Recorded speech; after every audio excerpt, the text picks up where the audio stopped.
Hi, I'm Zack. And I'm Chad, and this is episode 583 of the Lawyerist Podcast, part of the Legal Talk Network.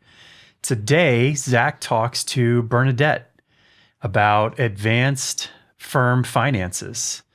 And specifically, these are areas of finance that you would really think through in the later stages of your business growth for your firm. Yeah, so Chad, we break in Lab, we break law firm growth, healthy growth, into kind of 4 stages, right? Yep. The first stage is just get your crap together, get your feet under you, and then the last stage is like, well, how do I create a legacy? How do I build something to be able to sell, to be able to exit one day? And so a lot of times I think we focus on those first 2 stages of law firm finances a lot, and the KPIs that go along with that. So Bernadette and I are talking about some of those kind of advanced KPIs and how to measure things that will hopefully let you sell your company someday. Yeah, that's the dream. Yeah. Well, I mean, honestly, it's the dream of a lot of people, but it's not the dream of some people. Just want to go work for a firm, and that's perfectly fine. Yeah, no, that's true. And not everybody wants to sell their firm. So I guess that maybe it's not always the dream. But if it is your dream, stick around and listen to mine and Bernadette's episode. Yeah. So, Zack, I wanted to know if you wanted to talk today about how you tried to kill me last week. Well, so you're going to have to be more specific on that. Which time? And I don't know if you know all of them. So for the people out in podcast land, we did LabCon last week, or at least last week in relationship to when we're recording this. And LabCon is our conference for our Labsters where it's an unconference, Chad, right? It's not really like nobody's standing up there preaching at people or anything like that. It's very much like, what do you want to learn about? How do you want to work on your firm? And I'm assuming that you're talking about the morning runs. The morning runs. Yeah. So this is my second LabCon. And last year at LabCon, I did not participate in the morning runs with you because I was not in the best of shape. And so this year I have been running a bit. Yeah. And I said, okay, I'm going to join Zack for the runs. And I said, well, tell me about these runs. And you said, we'll be around 10 or 11 minute pace. I'm like, okay, that's right about where I'm at. 10, 11 is probably more preferable, but 10, 11, okay, I can do that. And so we get out there morning 1 and we're in Atlanta and I'm in Florida. Right. So it's very flat here. Atlanta is not flat. Not the area that we were in. I remembered very quickly when we hit the first hill on the trail and I was like, oh, I'm in trouble. And then I realized it's like, okay, we're definitely running more 10 than 11 on this first run. But okay, I'm not a quitter. There's, 6 of us out here doing this. Right. And I'm not going to be the one to quit. So I pushed through. Okay, we get through it. 2 miles, whatever it was. Almost 2.25 miles, whatever it ended something up like being. that. About 20 minutes. Yeah. 25 Day 2 minutes. Was more of a 9:30 pace. I'm nothing if not inconsistent, Chad. And I was like, man, that was tough. But again, we're in a group. You didn't quit? I'm not going to quit in a group, right? And as I was kind of reflecting on it, I was like, man, if I had been out running by myself, which I often do, I would have been perfectly happy cruising around 10 and a half, 11 minute mile pace. Yeah.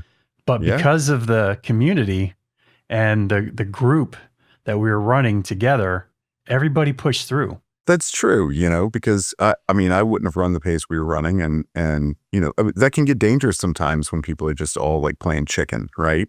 But when you're just encouraging each other and kind of forgetting that you're in a demanding situation and have camaraderie and wanna don't be the one to slow everybody down. Chad, honestly, I didn't notice that you were not let's say not wanting to run a 9:30 pace. I did notice that we were running a 9:30 pace, but I had gotten caught up in the energy of others as well, and we just started, rocking along to that. But that's community, right? Yeah. That's just having people around you, I notice that's why when we're doing cross country, why people run together. Mm-hmm. It's to keep you going. If you're going to do something difficult, many times, and I don't know that everybody is exactly like this, but many times it's great to have a community around you that's willing to go through it with you, right? Yeah. I think about just what we just finished up at LabCon, the community of attorneys working together and pushing each other and having great conversations and, really just growing together that it just really, I didn't think about it at the time, how it connected to what we just did with LabCon or even what we do inside lab in our lab community, but we really do push each other to go further, faster. Yeah. So me trying to kill you was really, for my own good. Yeah. That's what we do at LabCon and in lab. But really, if you think about it, we just spent 2.5 days heads down working on our businesses. Yeah. And if you don't have that community, like that's rough. It's a lot of work. Yeah. It takes it out of you. But if you do it alone, and again, some people probably can't. Some people that's probably great, go to a cabin in the woods and be like, I'm hunkering down. Yeah. But if you do it together and look around and see other people heads down, for me at least, that is much easier to maintain my motivation and maintain my speed. Yeah. There's my son's an Eagles fan, and the Eagles have a great quote on the wall somewhere. I don't know if it's in the locker room or if it's in this complex somewhere, but it says, alone we can fly faster, but together we can fly farther. I like that. Yeah. It's a good quote. That. On that note, Chad, let's listen to one of our other LabCon comrades, Bernadette, talk to me about advanced law firm finances. Let's do it.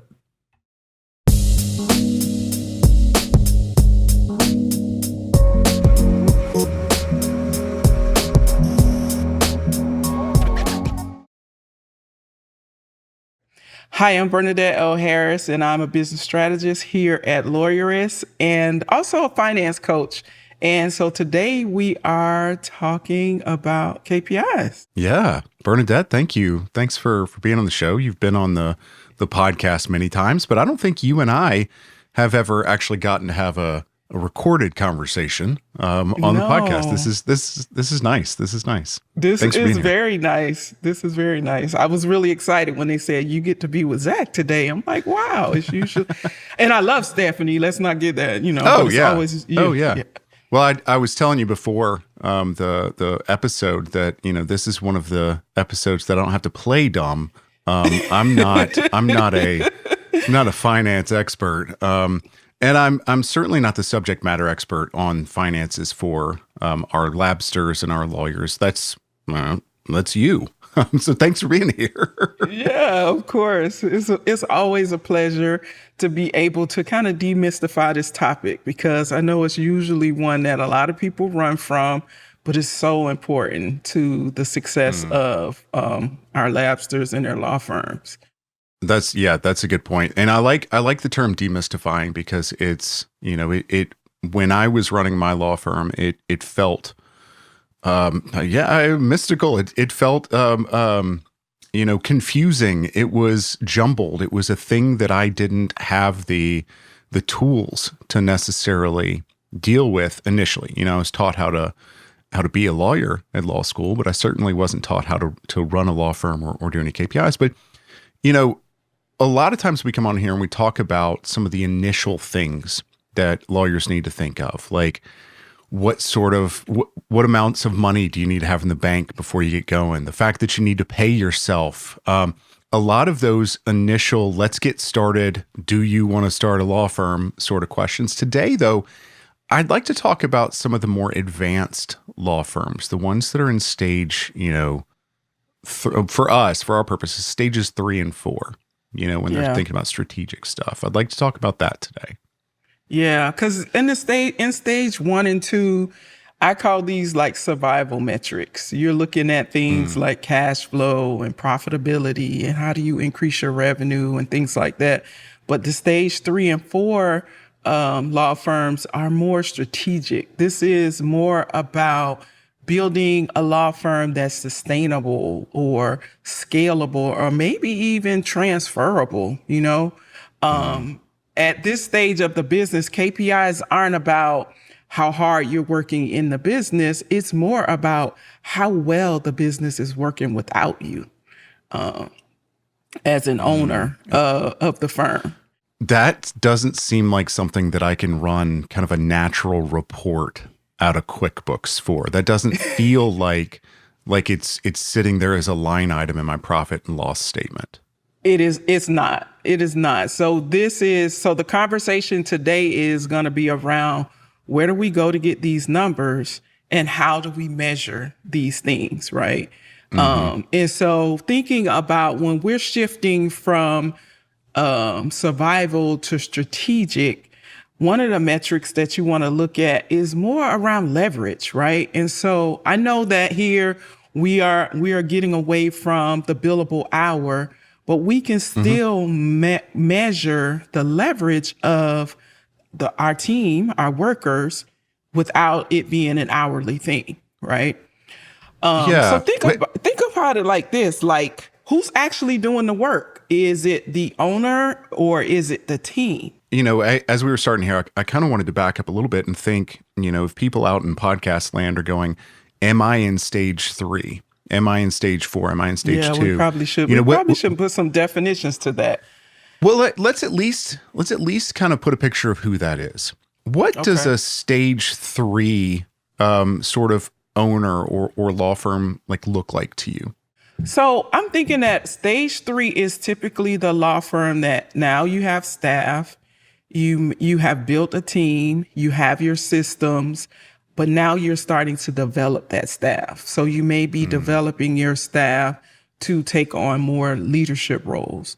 Maybe not partnership, but more so a leadership role in the business. And you're working on being able to be more of a manager. So you're still probably doing some of the work, but hopefully you have a team that's doing a little bit of it. Does that sound like, That makes sense to me because we put a title on stage 3, as you know. It's strengthen. You know, it's when you're kind of taking all the stuff that you've been frantically trying to figure out, and really develop some leaders and things like that. So if I'm in stage 3, if that looks like me, what are how do those KPIs shift? Because we're not talking about like just what is your profitability? Are you paying yourself?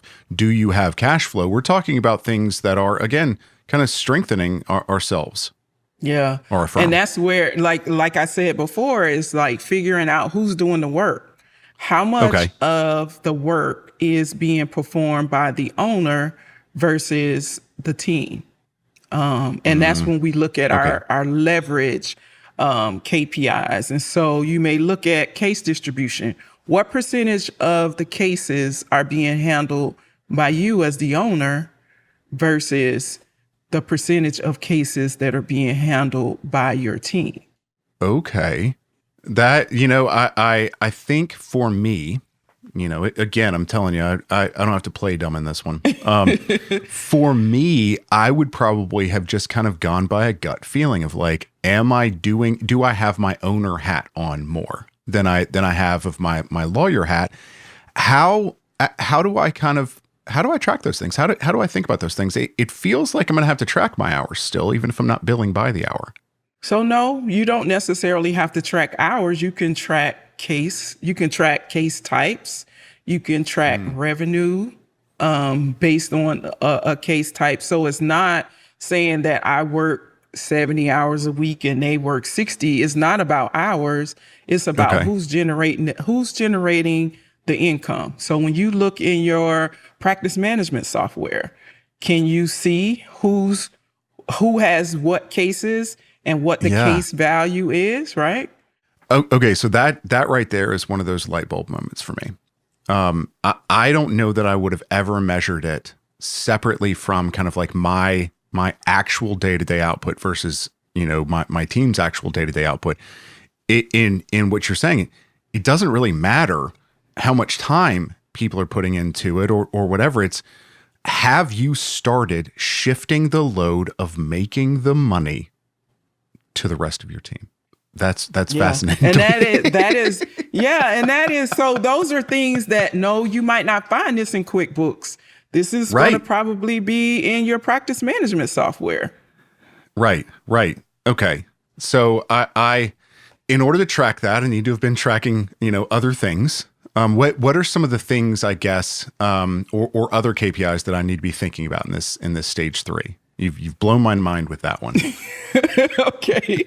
So, yeah, but it's a very simple one, right? So it's not one that, it's a very simple one. And it's one that if you take a look at it, then you can start thinking about how close are you? Like, are you just getting into stage 3 or you headed into stage 4?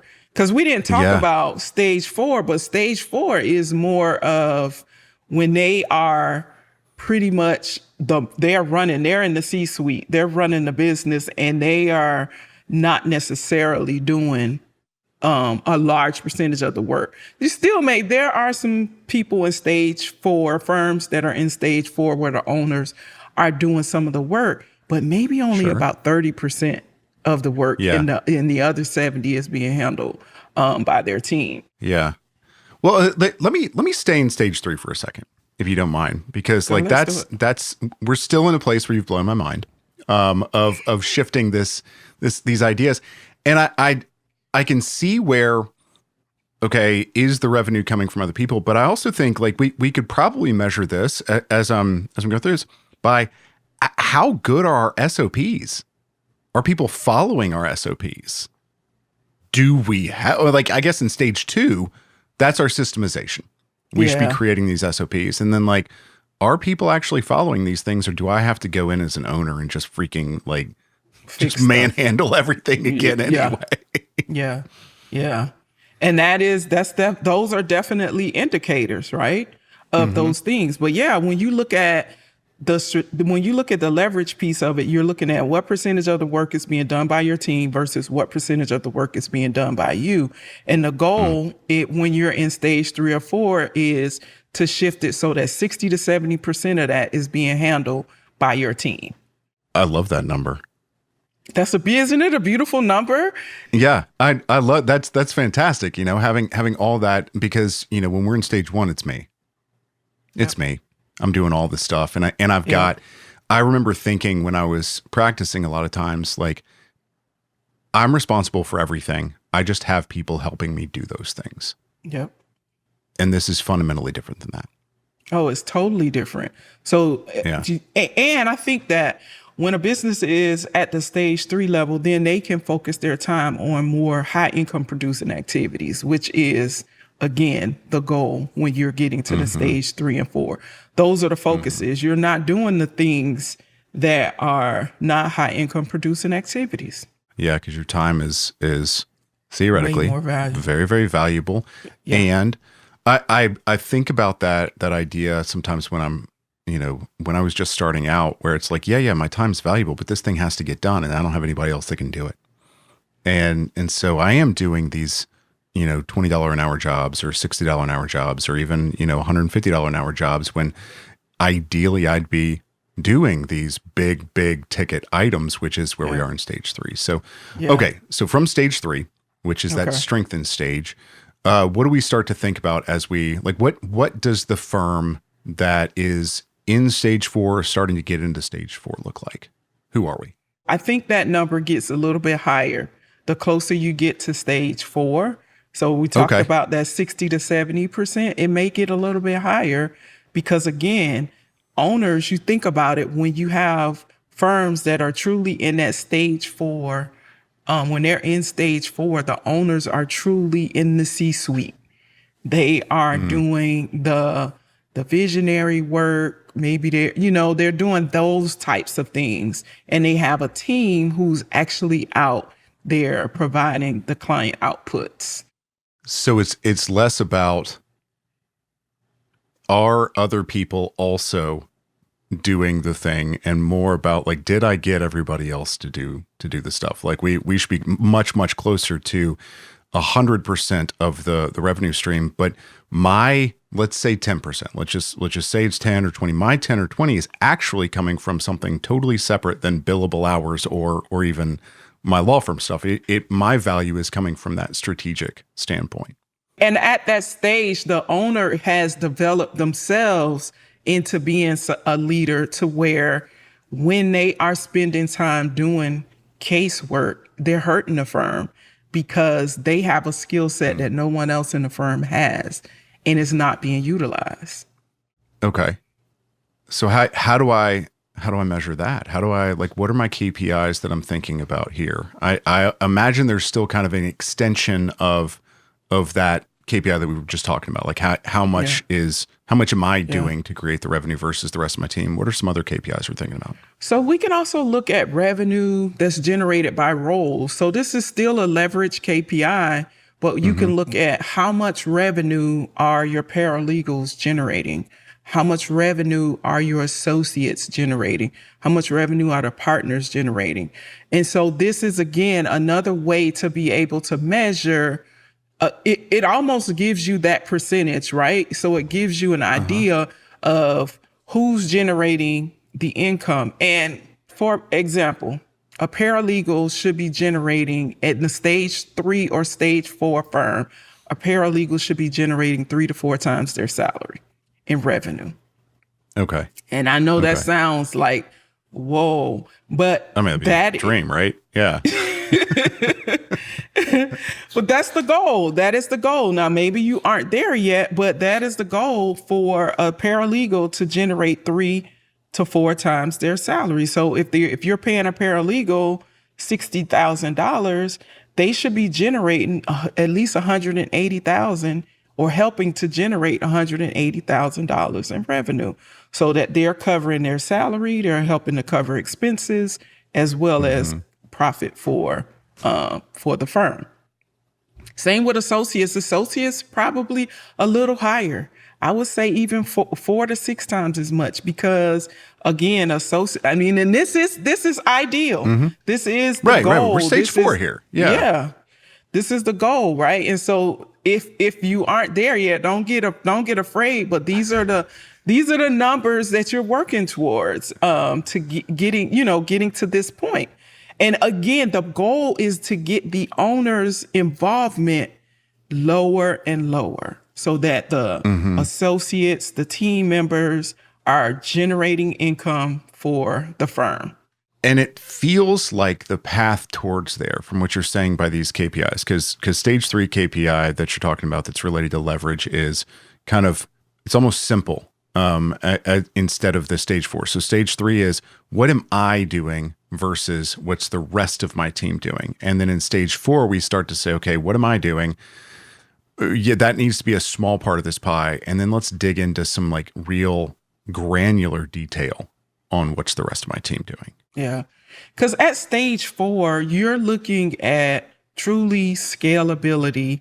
You're looking at maybe even transferability, being able to, this is when we're looking at succession. And we'll talk about that, because we want to talk about succession planning. But the mindset of the owner is around succession more so, again, than it is around survival. And so, like we said before, leverage isn't about hours. It's not about measuring hours. It is really about whether or not your team can generate multiples of what you're paying them. Okay. Because if not, then we have problems. Well, this makes me think of while you're talking about succession here, because the goal of stage 4, succession, we want to be able to sell this, or at the very least, even if you want to practice until you can't walk up the steps of the courthouse. So, my father did that. He practiced pretty much to the day he passed. You still want to be able to leave your work to somebody. So there's still some semblance of succession there. And so starting with the end in mind. Because succession looks different for every single firm. Yeah. Yeah. Well, so talk to me about that, because I'd like to kind of back into our KPIs from succession, because that seems to be the connection here is how, not only like how disconnected can I be as an owner from the day-to-day operation, but it's also how much value can I make this firm have on paper? If I can say these paralegals, because they're dealing with my appropriate SOPs, the paralegals are bringing in 4 times or 3 times their salary. My associates, again, because they're dealing with my SOPs, are bringing in 3-4 times their salary. Now I'm actually able to put that in front of somebody and say, this is the value of this company, right? Yeah, because a lot of times when you're building a firm, the value of the firm increases significantly when the firm has the ability to operate without the owner. Because at some point, if you're looking at, let's say your succession plan is to sell the firm, that means you're walking away. And when you walk away, will this all crumble? Or will it continue to work the way that it is designed to work? And if it's able to work, I won't say without you, but it's not completely dependent on you, that significantly increases the value of the firm. I like that. Okay. Well, so what are some of the goals that we have for that kind of like even phasing out of phase 4 here, getting into succession planning? Because we're talking about mature companies here. These aren't just started out law firms. So what are some of the succession planning goals that we have? So when we're thinking about this, you want to look at like client origination. What percentage of new clients are being originated by owners versus the team? Because if client origination is solely an owner-driven task, again, you have a problem when that owner steps away. Okay, so not only is my team providing the value? When we're in stage 4 here, is my team creating the value? And we start to measure that of like, is the rest of the team bringing in the stuff, or am I just the rainmaker? And when I step away, rain stops. It stops raining. Yeah, we're in the desert. And I think that's classically been a law firm. That's rainmaker goes away, profit goes away. The whole thing has no value. And you're literally starting over. And so 30 years of practice is gone down the tube because there were no succession plans in place, and we didn't measure these things. We didn't have the KPIs to measure what our succession plan, what was going to be successful in that. Okay, so this brings me into this just made me think of like, what if I'm a partner in a firm like this, and my other partner is also somebody that brings in a lot of money. Like, I have incentive for all of us partners to become this stage 4, be able to step away, because what if this person decides they want to leave? Like, I want us to get to this stage 4. Like, that's just because I a lot of times I go back to my father with running the law practice. He, in a way, other than just making sure that, his family is good and taken care of, like he used to always tell me, like, I mean, I'll be dead. Doesn't matter to me. That, so I can see that from some perspectives of like, I mean, like if I'm the one that leaves, like, I've left. Okay, well, you could also be a partner in that firm, and you want everybody to be in this stage 4. Yeah. Yeah. Because here's the thing about succession planning. Succession planning is what you want to happen, right? When you decide to do X, whether it's walk away or do something else or do your second act. That's what I like to call it. But succession planning also has to take into consideration a little contingency planning. Like, what about the things that happen that we have no control over? What if maybe you don't die, but maybe you're incapacitated, or maybe you get so sick that you're not able to operate in the way that you were. And so when we're talking about stage 4 firms, we're talking about an organization that is not solely dependent on any one person.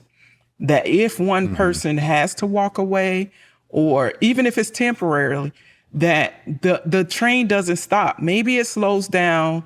Maybe there's a little bit of a hiccup or whatever, but it doesn't stop. And that is what that stage 4 is about, building a firm that is not solely dependent on any one person. Yeah. Okay. So we've got some KPIs for stage 3. We've got some KPIs for stage 4. We've got our goal of why we even want to go into stage 3 and why we want to go to stage 4. If I'm sitting here in stage 1 or stage 2, let's say stage 2, because how do I start to aim at stage 3, at being able to get to a place where I start to strengthen stuff? I start to really, that feels like the place where I start to kind of phase myself out of the day-to-day. I'd love to be there, let's say. And in the stage 2, that's where we focus more on systems, right? And this is when you look at a stage 3 and a stage 4 firm, they've mastered that.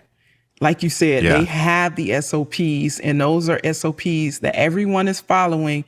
And because everyone's following those SOPs, they are generating multiples of 3 and 4 of the salary that they're being paid. And so in a stage 2 firm, that's the goal. You can't skip it.